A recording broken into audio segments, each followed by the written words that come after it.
السلام عليكم ورحمة الله وبركاته. فضلا وليس أمرا الاشتراك في القناة وتفعيل زر الجرس ليصلكم كل جديد.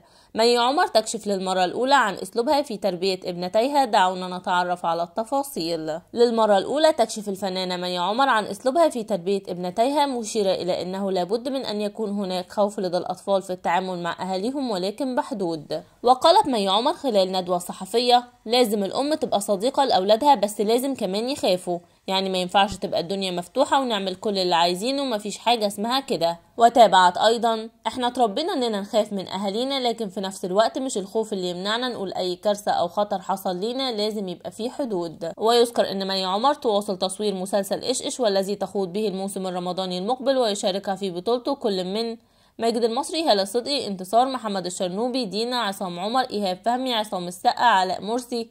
والمسلسل من إخراج محمد سامي. إلى هنا ينتهي الخبر. شكرا لحسن استماعكم ودعمكم المتواصل، والسلام عليكم ورحمة الله وبركاته.